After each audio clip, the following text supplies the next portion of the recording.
ನಮಸ್ಕಾರ ರಿವ್ಯೂ ಚಾನೆಲ್ಗೆ ಸ್ವಾಗತ. ನಾನು ಸೌಖ್ಯ ಗಾಂವ್ಕರ್.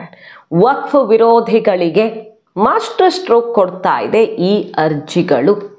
ಈಗ ಸುಪ್ರೀಂ ಕೋರ್ಟ್ನಲ್ಲಿ ಮಧ್ಯಂತರ ಆದೇಶ ಆಗಿದೆಯಲ್ವಾ, ಅದು ಭಾರತ ಸರ್ಕಾರಕ್ಕೆ ಹಿನ್ನಡೆಯ ಹಾಗಾದರೆ ಅಸಲಿಗೆ ಯಾವ ರೀತಿ ಮೂವ್ ಮಾಡ್ತಾ ಇದೆ, ಸರ್ಕಾರ ಯಾವ ರೀತಿ ಹೆಜ್ಜೆಗಳನ್ನು ಇಡ್ತಾ ಇದೆ ಮತ್ತು ಈ ಅರ್ಜಿಗಳು ಬಂದಿವೆಯಲ್ಲ, ನೂರಾರು ಅರ್ಜಿಗಳು ವಕ್ಫ್ ತಿದ್ದುಪಡಿ ಆಗಿರೋ ಬೆನ್ನಲ್ಲೇ ಅದರಲ್ಲಿ ಅಸಲಿ ಟ್ವಿಸ್ಟ್ ಕೊಡ್ತಿರುವಂತಹ ವಿಚಾರ.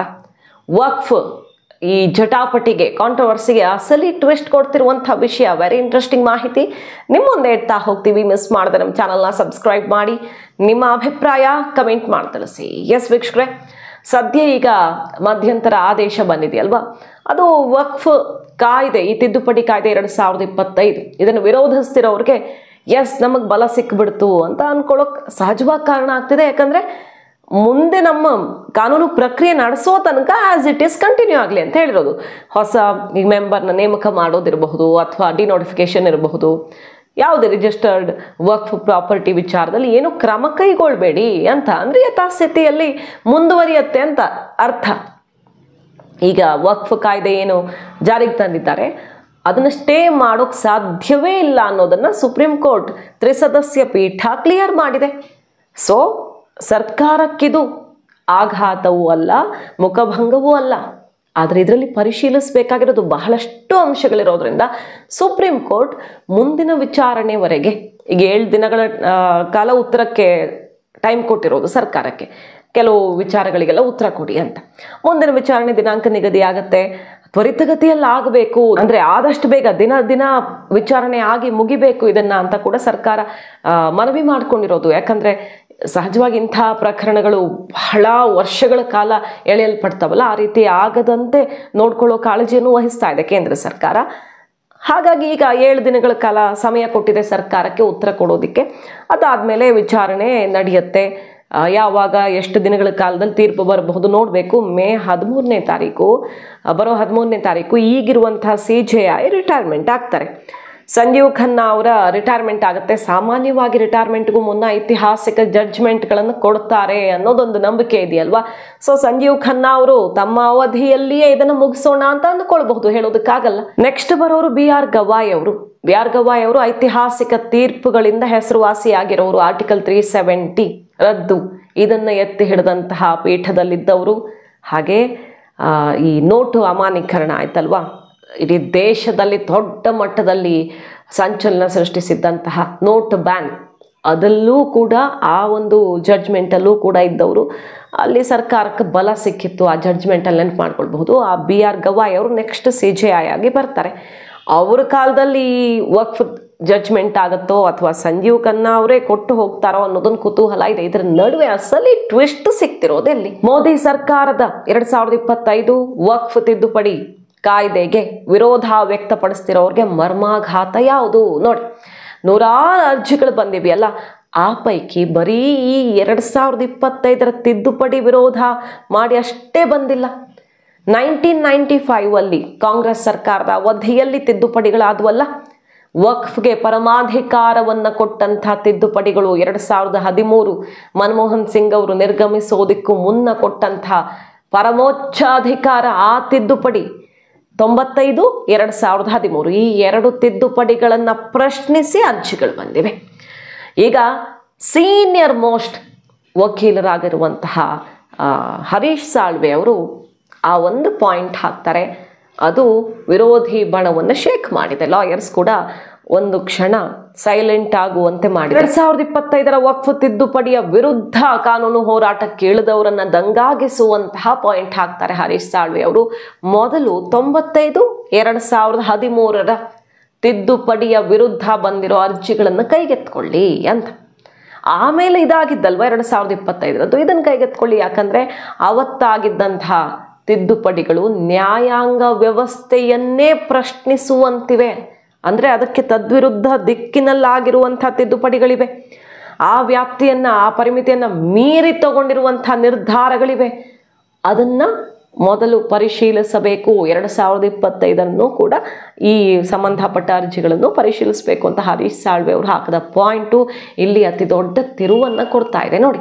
ಸೊ 2025 ತಿದ್ದುಪಡಿ ಮಾತ್ರ ಅಲ್ಲ, ಹಿಂದೆ ಆದಂತಹ ತಿದ್ದುಪಡಿಗಳು ಕೂಡ ಯಾರ್ಯಾರು ಪ್ರಶ್ನೆ ಮಾಡಿದಾರಲ್ಲ ಅದು ಕೂಡ ವಿಚಾರಣೆ ಆಗಬೇಕಾಗತ್ತೆ. ಆ ಅರ್ಜಿಗಳು ಬಂದಿವೆ.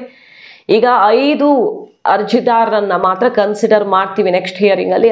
ಎಲ್ಲ 100 ಅರ್ಜಿಗಳು ಬಂದಿದ್ದಾವೆ ಎಂದು ಮಾತ್ರ ಎಲ್ಲ ಕನ್ಸಿಡರ್ ಮಾಡೋಕ್ಕಾಗಲ್ಲ. ಅಂದರೆ ಎಲ್ಲ ಅಂಶಗಳನ್ನ ಒಳಗೊಂಡಂಥ 5 ಅರ್ಜಿಗಳನ್ನು ಕನ್ಸಿಡರ್ ಮಾಡಬಹುದು ಅನ್ಸುತ್ತೆ. ಅದ್ರ ಬಗ್ಗೆ ಕೋರ್ಟ್ ಈಗಾಗಲೇ ಕ್ಲಾರಿಟಿ ಕೊಡ್ತಾ ಇದೆ. ಇಲ್ಲಿ ಹಿಂದಿನ ನ್ಯಾಯಾಂಗ ವ್ಯವಸ್ಥೆಯ ಆ ವ್ಯಾಪ್ತಿಯನ್ನೇ ಮೀರಿರುವಂಥ ತಿದ್ದುಪಡಿಗಳಿವೆ ಅನ್ನುವಂಥ ಅರ್ಜಿನೂ ಬಂದಿರೋದ್ರಿಂದ ಅದು ಅತ್ಯಂತ ಕುತೂಹಲಕಾರಿಯಾಗಿರೋದು. ಹಾಗಾದರೆ ಕೋರ್ಟ್ ಇದನ್ನು ಹೇಗೆ ಪರಿಗಣಿಸುತ್ತೆ, ಅದನ್ನು ಮೊದಲು ತಗೊಂಡು ಆಮೇಲೆ ಇದನ್ನು ಕೈಗೆತ್ಕೊಳ್ಳುತ್ತಾ ಏನು ಎತ್ತ ಕಾದು ನೋಡಬೇಕು. ಕೋರ್ಟ್ ಹೇಳಿರೋದಿಷ್ಟೇ, ಬಹಳ ಡೀಟೇಲ್ ಆಗಿ ಹೋಗಬೇಕಾಗಿರೋದು. ಕನ್ಸರ್ನ್ ಇರುವಂಥ ವಿಚಾರಗಳಿವೆ ಇಲ್ಲಿ. ಹಾಗಾಗಿ ಮುಂದಿನ ವಿಚಾರಣೆ ತನಕ, ಮುಂದಿದನ್ನು ಕೈಗೆತ್ಕೊಳ್ಳೋ ತನಕ ಯಥಾಸ್ಥಿತಿಯಲ್ಲಿರಬೇಕು. ನೇಮಕಾತಿ ಇರಬಹುದು, ಡಿನೋಟಿಫಿಕೇಶನ್ ಇರಬಹುದು, ಯಾವುದೇ ಬದಲಾವಣೆ ಮಾಡಬೇಡಿ ಅಂತ ಹೇಳಿದೆ. ಸರ್ಕಾರದ ಪರ ಸಾಲಿಸಿಟರ್ ಜನರಲ್ ಕೂಡ ಅದನ್ನು ಕ್ಲಿಯರ್ ಮಾಡಿದ್ದಾರೆ. ರಿಜಿಸ್ಟರ್ಡ್ ಅಥವಾ ಎಲ್ಲ ಡಾಕ್ಯುಮೆಂಟೆಡ್ ಪ್ರಾಪರ್ಟೀಸನ್ನು ಏನೂ ಸಮಸ್ಯೆ ಇಲ್ಲದಂತೆ ನಾವು ಯಥಾಸ್ಥಿತಿಯಲ್ಲಿ ಕಾಪಾಡ್ಕೊಂಡು ಹೋಗ್ತೀವಿ ಅನ್ನೋದನ್ನು ಕ್ಲಿಯರ್ ಮಾಡಿದ್ದಾರೆ. ಮತ್ತು ಈ ನಾನ್ ಮುಸ್ಲಿಂ ನೇಮಕಾತಿಯನ್ನು ಮುಂದಿನ ವಿಚಾರಣೆ ತನಕ ಅಂಥದ್ದೇನು ಪ್ರಕ್ರಿಯೆಗೆ ಕೈ ಹಾಕಲ್ಲ ಅನ್ನೋದನ್ನು ಕೂಡ ಸರ್ಕಾರ ಕ್ಲಿಯರ್ ಮಾಡಿದೆ. ಕಾನೂನುಬದ್ಧವಾಗಿಯೇ ಕ್ಲಿಯರ್ ಮಾಡ್ಕೊಳ್ಳೋಕೆ ಮೋದಿ ಸರ್ಕಾರ ರೆಡಿ ಇರೋದು. ರಾಮ ಮಂದಿರದ ವಿಚಾರದಲ್ಲಿರಬಹುದು ಸುದೀರ್ಘ ವಿಚಾರಣೆ ಆಯಿತು, ಆದರೆ ಸರ್ಕಾರಕ್ಕೆ ಗೆಲುವು ಸಿಕ್ತು. ಆರ್ಟಿಕಲ್ 370 ವಿಷಯದಲ್ಲಿರಬಹುದು. ಇದೇ ರೀತಿ ಕಾನೂನು ಹೋರಾಟಗಳು ಆ ಸಂದರ್ಭದಲ್ಲೂ ಆಗಿತ್ತು, ಇವತ್ತೂ ಕೂಡ ಆಗ್ತಿದೆ. ಆ ದಾರಿಯಲ್ಲೂ ನಾವು ಕ್ಲಿಯರ್ ಮಾಡ್ಕೊಳ್ತೀವಿ ಅನ್ನೋ ಕಾನ್ಫಿಡೆನ್ಸಲ್ಲೇ ಮುನ್ನುಗ್ತಾ ಇರೋದು. ಯಾಕಂದರೆ ಇದು ಎಕ್ಸ್ಪೆಕ್ಟೆಡ್ ಅಲ್ವಾ. ಇಷ್ಟು ದೊಡ್ಡ ತೀರ್ಮಾನ, ಇತಿಹಾಸದಲ್ಲಿ ಕಂಡು ಕೇಳರಿಯದಂಥ ಒಂದು ತೀರ್ಮಾನ ಮಾಡ್ತೀವಿ ಅಂದಾಗ, ಹೆಜ್ಜೆ ಇಡುವಾಗ ಕಾನೂನು ತೊಡಕುಗಳು ಬರದೇ ಇರ್ತಾವ. ಕಾನೂನು ತೊಡಕು ಬರದ ರೀತಿಯಲ್ಲಿ ಕಾನೂನು ಚೌಕಟ್ಟಲ್ಲೇ ನಾವು ಮಾಡಿದ್ದೀವಿ ಅಂತ ಹೇಳ್ತಾ ಇರೋದು. ಸೊ ಅದನ್ನು ಸಾಬೀತು ಮಾಡಬೇಕು, ಕೋರ್ಟ್ಗೆ ಮನವರಿಕೆ ಮಾಡಿಕೊಡ್ಬೇಕು. ದೇಶದ ಜನಕ್ಕೆ, ನ್ಯಾಯಾಂಗ ವ್ಯವಸ್ಥೆಗೆ ನಾವು ಗೌರವ ಕೊಟ್ಟು ಸಂವಿಧಾನದ ಚೌಕಟ್ಟಿನಲ್ಲೇ ಇದನ್ನು ಮಾಡಿದ್ದೀವಿ ಅನ್ನೋದನ್ನು ಮನವರಿಕೆ ಮಾಡಿಕೊಡೋಕೆ ಕೋರ್ಟಲ್ಲಿ ಆಗ್ತಿರೋ ವಿಚಾರಣೆ ಮತ್ತೊಂದು ಬೆಸ್ಟ್ ಚಾನ್ಸ್ ಅಲ್ವಾ. ಇದು ಅತ್ಯಂತ ನ್ಯಾಯಯುತವಾದ ಕಾನೂನು ಅಂತ ಮನದಟ್ಟು ಮಾಡಿಕೊಡೋದಕ್ಕೆ, ಎಲ್ರಿಗೂ ಕೂಡ ಮನದಟ್ಟು ಮಾಡಿಕೊಡೋದಕ್ಕೆ. ಸೊ ಇದು ಖಂಡಿತವಾಗಿಯೂ ಹಿನ್ನಡೆ ಅಲ್ಲ. ಮಾಸ್ಟರ್ ಸ್ಟ್ರೋಕ್, ಅತಿ ದೊಡ್ಡ ತಿರುವು ಅಂದರೆ ಹಳೆ ಕೇಸನ್ನು ಎತ್ಕೊಳ್ಬೇಕು ಅನ್ನೋ ವಿಚಾರ. ಅದು ಬಂದಾಗ ಹಾಗಾದರೆ ಹೇಗೆ ಪರಮೋಚ್ಚ ಅಧಿಕಾರವನ್ನು ಕೊಡಲಾಯಿತು? ಕೋರ್ಟ್ಗೆ ಹೋಗೋ ಹಾಗಿಲ್ಲ, ಟ್ರಿಬ್ಯುನಲ್ಗಳಲ್ಲಿ, ವಕ್ಫ್ ಟ್ರಿಬ್ಯುನಲಲ್ಲೇ ಆಗಿಬಿಡಬೇಕು. ಈ ದೇಶದ ಕಾನೂನಿನ ಗಾಳಿಗೆ ತೋರ್ದಂಗೆ ಆಯ್ತಲ್ವಾ. ಅದು ಈಗ ಮಾಡ್ತಾ ಇರೋದೇನು, ನಾವು ಏನು ತಿದ್ದುಪಡಿ ಮಾಡ್ತಿದ್ದೀವಿ? ಸರ್ಕಾರದ ಪರ ವಾದ ಮಾಡಿರೋದೇ ಇದನ್ನು. ನಾವು ನ್ಯಾಯಾಂಗ ವ್ಯವಸ್ಥೆಯನ್ನೇ ಧಿಕ್ಕರಿಸುವಂತಹ ಅಧಿಕಾರಗಳನ್ನು ಏನು ಕೊಡಲಾಗಿತ್ತು ಅದಕ್ಕೆ ತಿದ್ದುಪಡಿ ಮಾಡ್ತಿದ್ದೀವಿ. ನ್ಯಾಯಾಂಗ ವ್ಯವಸ್ಥೆ ಎಲ್ಲವನ್ನೂ ಕೂಡ ಕೇಳೋ ಹಕ್ಕಿದೆ ನಮ್ಮ ದೇಶದ ಕಾನೂನಿನ ಪ್ರಕಾರ. ಇದಕ್ಕೂ ಕೂಡ ಅನ್ವಯ ಆಗೋ ಥರ ಮಾಡ್ತಿದ್ದೀವಿ, ಅದೇ ವಾದವನ್ನು ಮಂಡಿಸಿರೋದು. ಸೊ ಹಳೆಯ ತಿದ್ದುಪಡಿಗಳೆಲ್ಲ ಇಲ್ಲಿ ಸೀನಿಗೆ ಬಂದಾಗ ಬಹುಶಃ ಇದು ಹೊಸ ತಿರುವನ್ನು ಕೊಡಬಹುದು. ವಕ್ಫ್ ತಿದ್ದುಪಡಿ ವಿರೋಧ ಮಾಡ್ತಿರೋರ್ಗೆ ಇದು ಅಸಲಿ ಆಘಾತವಾಗಿದೆ. ಇನ್ನೊಂದು ಇಂಟ್ರೆಸ್ಟಿಂಗ್ ಪಾಯಿಂಟ್, ಸರ್ಕಾರದ ಪರ ವಾದ ಮಾಡಿದವರು ಹೇಳಿದ್ದಿಷ್ಟೇ. 1995 ಅಲ್ಲಿ ಇರಬಹುದು, 2013 ತಿದ್ದುಪಡಿಯಲ್ಲಿರಬಹುದು, ವಕ್ಫ್ ಪ್ರಾಪರ್ಟಿ ರಿಜಿಸ್ಟ್ರೇಷನ್ ಬಗ್ಗೆ ಅಲ್ಲೂ ಉಲ್ಲೇಖ ಆಗಿವೆ. ವಕ್ಫ್ ಅಂತ ಆಸ್ತಿ ಪಕ್ಕ ಆಗಬೇಕು ಅಂದರೆ ಅದಕ್ಕೆ ರಿಜಿಸ್ಟ್ರೇಷನ್ ಒಂದೇ ದಾರಿ. ನಾಳೆಗೆ ಅವ್ರಿಗೂ ಸಮಸ್ಯೆ ಇರಬಾರ್ದು, ಬೇರೆಯವ್ರಿಗೂ ಸಮಸ್ಯೆ ಇರಬಾರ್ದು. ಅದನ್ನು ಅವತ್ತಿನ ತಿದ್ದುಪಡಿಗಳು ಕೂಡ ಹೇಳಿದ್ವು. ಸೊ ಮೋದಿ ಸರ್ಕಾರ ವಿಶೇಷವಾಗಿ ಏನನ್ನೂ ಹೇಳಿಲ್ವಲ್ಲ. ವಕ್ಫ್ ರಿಜಿಸ್ಟ್ರೇಷನನ್ನು ಅತ್ಯಂತ ಕಟ್ಟುನಿಟ್ಟಾಗಿ ಮಾಡೋದಕ್ಕೆ ಸರ್ವೇಯಿಂಗಿಂದ ಹಿಡಿದು ಅದಕ್ಕೆ ಸಂಬಂಧಪಟ್ಟವರು DC-ನೋ ಮೇಲಾಧಿಕಾರಿಗಳು ಅವರು ಜವಾಬ್ದಾರಿಯನ್ನು ವಹಿಸ್ತಿರೋದು. ಸೊ ಹಿಂದಿನ ತಿದ್ದುಪಡಿಗಳಲ್ಲೇ ಇದಿತ್ತು, ನಾವೇನು ಹೇಳ್ತಾ ಇದ್ದೀವಿ ಹೊಸದಾಗಿ ಅನ್ನೋದನ್ನು ಕೂಡ ಕೋರ್ಟ್ಗೆ ಮನವರಿಕೆ ಮಾಡಿಕೊಡ್ತಿದ್ದಾರೆ. ಈ ಮೂಲಕ ಕೋರ್ಟಲ್ಲಿ ನಾವು ಕಾನೂನು ವ್ಯಾಪ್ತಿಯಲ್ಲೇ ಮಾಡ್ತಿರೋದು ಯಾವುದನ್ನೂ ಕೂಡ ವ್ಯಾಪ್ತಿ ಮೀರಿ ಮಾಡಿಲ್ಲ ಅನ್ನುವ ವಾದವನ್ನು ಮಂಡಿಸ್ತಾ ಇದ್ದಾರೆ. ಇದನ್ನು ಅತ್ಯಂತ ಸೂಕ್ಷ್ಮವಾಗಿ ಕೋರ್ಟ್ ಗಮನಿಸಬೇಕಾಗಿದೆ ಈಗ. ಯಾಕಂದರೆ ಇಲ್ಲಿ ತಕರಾರಿರೋದು ಕೋರ್ಟ್ಗೂ ಕೂಡ ಕನ್ವಿನ್ಸ್ ಆಗದೇ ಇರುವಂಥದ್ದು ಸದ್ಯಕ್ಕೆ ಈ ಹಂತದಲ್ಲಿ. ಇನ್ನು ಮುಂದೆ ತುಂಬ ವಾದ ಪ್ರತಿವಾದಗಳು ಬರ್ತವೆ. ಸರ್ಕಾರ ಉತ್ತರ ಕೊಡಿ ಅಂತ ಕೇಳಿದೆ, 7 ದಿನ ಟೈಮ್ ಕೊಟ್ಟಿದೆ. ಉತ್ತರ ಏನು ಕೊಡ್ತಾರೆ ನೋಡಬೇಕು. ವಕ್ಫಲ್ಲಿ ನಾನ್ ಮುಸ್ಲಿಮ್ರು ಯಾಕಿರಬೇಕು, ಹಿಂದೂ ದತ್ತಿ ಸಂಸ್ಥೆಗಳಲ್ಲಿ ಇರ್ತಾವ ಅನ್ನೋ ಪ್ರಶ್ನೆ ಮಾಡಿದ್ಯಲ್ವಾ. ಅಂದರೆ ಆಡಳಿತಾತ್ಮಕ ವಿಚಾರಗಳಲ್ಲಿ ಮಾತ್ರ ನಾನ್ ಮುಸ್ಲಿಮ್ಸ್ ಬರ್ತಾರೆ, ಅವರ ಧಾರ್ಮಿಕ ಆಚರಣೆಗಳಲ್ಲಿ ತಲೆನೂ ಹಾಕಲ್ಲ ಅನ್ನೋದನ್ನು ಸರ್ಕಾರ ಕ್ಲಿಯರ್ ಮಾಡಿದೆ. ಅದನ್ನೇ ಉತ್ತರವಾಗಿ ಕೊಡುತ್ತಾ? ಈಗ ಫಾರ್ ಎಕ್ಸಾಂಪಲ್ ಪುರಿ ಜಗನ್ನಾಥ ದೇವಸ್ಥಾನ, ಅಲ್ಲಿ ಪ್ರಸಾದ ಡಿಸ್ಟ್ರಿಬ್ಯೂಷನ್ ಕೂಡ ಸರ್ಕಾರದ ಕಂಟ್ರೋಲಲ್ಲಿ, ಅಲ್ಲಿನೆಲ್ಲ ವ್ಯವಸ್ಥೆ ಸರ್ಕಾರದ ಕಂಟ್ರೋಲ್ ಇರುತ್ತೆ. ಈ ರೀತಿಯಲ್ಲಿ ಸರ್ಕಾರದ ವ್ಯಾಪ್ತಿಯಲ್ಲಿ ಬರುವಾಗ ಅಲ್ಲಿ ಅಧಿಕಾರಿಗಳಿರ್ತಾರೆ. ಅಧಿಕಾರಿಗಳು ಹಿಂದೂ ಹಾಕ್ಬೇಕಾ ಮುಸ್ಲಿಂ ಹಾಕ್ಬೇಕಾ ಅಂತ ನೋಡೋಕ್ಕಾಗಲ್ವಲ್ಲ, ಆಡಳಿತಾತ್ಮಕ ವಿಚಾರಕ್ಕೆ ಮಾತ್ರ. ಟೆಂಪಲ್ಲು ಅಲ್ಲಿನ ಧಾರ್ಮಿಕ ವಿಧಿವಿಧಾನಗಳಲ್ಲಿ ಬೇರೆಯವ್ರ ತಲೆ ಹಾಕಕ್ಕಾಗಲ್ಲ ಸಹಜವಾಗಿ. ಅದೇ ರೀತಿಯಲ್ಲಿ ಎಲ್ಲೋ ಮಾಡ್ತಿದ್ದೀವಿ ಅನ್ನೋ ಉತ್ತರ ಬರಬಹುದು. ಮತ್ತೆ 5 ವರ್ಷ ಆಗಬೇಕು ಮುಸ್ಲಿಂ ಪ್ರಾಕ್ಟೀಸ್ ಮಾಡಿ ಅನ್ನೋ ವಿಷಯದಲ್ಲೂ ಒಂದು ದೊಡ್ಡ ತಕರಾರಿದೆ, ಅಲ್ಲೂ ಸ್ವಲ್ಪ ಗೊಂದಲಗಳಿವೆ. ಹಾಗೆ ವಕ್ಫ್ ಬೈ ಯೂಸರ್ ಅಂದರೆ ಎಷ್ಟೋ ವರ್ಷಗಳಿಂದ ಬಳಸ್ಕೊಂಡು ಅದು ವಕ್ಫ್ ಆಸ್ತಿಯಾಗಿ ಕನ್ವರ್ಟ್ ಆಗಿರೋದಿರತ್ತಲ್ಲ, ಅಂದರೆ ಡಿಕ್ಲೇರ್ ಮಾಡ್ಕೊಂಡಿರೋದು, ಅದ್ರ ಬಗ್ಗೆ ಕೋರ್ಟ್ ಕನ್ಸರ್ನ್ ತೋರಿಸ್ತಾ ಇದೆ. ಇಲ್ಲಿ ಎಲ್ಲ ರಾಂಗ್ ಅಂತ ಹೇಳೋಕ್ಕಾಗಲ್ಲ. ಡೆಲ್ಲಿ ಹೈಕೋರ್ಟು ವಕ್ಫ್ ಅಂತ ಹೇಳ್ಕೊಳ್ಳಾಗ್ತಾರೆ. ಹಾಗಂತ ಇದನ್ನು ಎಲ್ಲಾನು ಹಿಂಗೆ ಆಗಿದೆ, ಆ ರೀತಿ ವಕ್ಫ್ ಬೈ ಯೂಸರ್ ಅಂತ ರಾಂಗ್ ಇದೆ ಅಂತ ಹೇಳೋಕ್ಕಾಗಲ್ಲ. ಬಟ್ ಬಹಳ ಡೀಟೇಲ್ ಆಗಿ ಸ್ಟಡಿ ಮಾಡಬೇಕು ಇದನ್ನು ಅಂತ ಕೂಡ ಅಭಿಪ್ರಾಯಪಟ್ಟಿದೆ. ಇನ್ನು ಆರ್ಟಿಕಲ್ 26 ಧಾರ್ಮಿಕ ಸ್ವಾತಂತ್ರ್ಯ, ಇದು ಎಲ್ಲರಿಗೂ ಅನ್ವಯಿಸುತ್ತೆ. ಧಾರ್ಮಿಕ ಸ್ವಾತಂತ್ರ್ಯಕ್ಕೆ ಧಕ್ಕೆ ಆಗಿದೆ ಅಂತಲ್ವೇ ಅವ್ರು ಕಾನೂನು ಹೋರಾಟ ಮಾಡೋಕೆ ಮುಂದಾಗಿರೋದು. ಧಾರ್ಮಿಕ ಸ್ವಾತಂತ್ರ್ಯ ಮುಸಲ್ಮಾನರಿಗೂ ಇದೆ, ಹಿಂದೂಗಳಿಗೂ ಇದೆ. ಸೊ ಎಲ್ರಿಗೂ ಇದು ಅನ್ವಯಿಸುತ್ತೆ.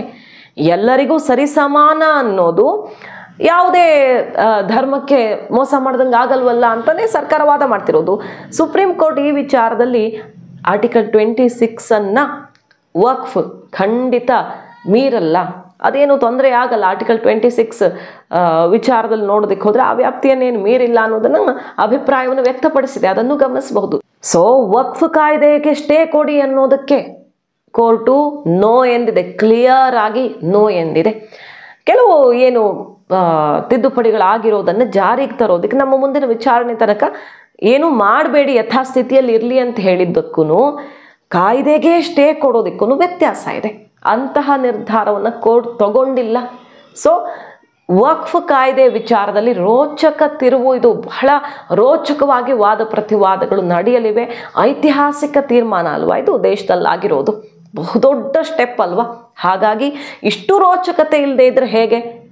ಕಾನೂನು ಹೋರಾಟ ನಡೆಯುತ್ತೆ, ಅದು ಯಾವ ರೀತಿಯ ಸ್ವರೂಪವನ್ನು ಪಡ್ಕೊಳ್ಳುತ್ತೆ ನೋಡಬೇಕಷ್ಟೇ. ಆದಷ್ಟು ಬೇಗ ಆಗಬೇಕು ಅಂತ ಸರ್ಕಾರ ಪ್ರಯತ್ನ ಮಾಡ್ತಿದೆ ಕೋರ್ಟಲ್ಲಿ. ಮಾಹಿತಿ ನಿಮ್ಗೆ ಇಷ್ಟ ಆಗಿದ್ರೆ ಮಿಸ್ ಮಾಡದೆ ನಮ್ಮ ಚಾನಲ್ನ ಸಬ್ಸ್ಕ್ರೈಬ್ ಮಾಡಿ, ನಿಮ್ಮ ಅಭಿಪ್ರಾಯ ಕಮೆಂಟ್ ಮಾಡಿ ತಿಳಿಸಿ. Thank you.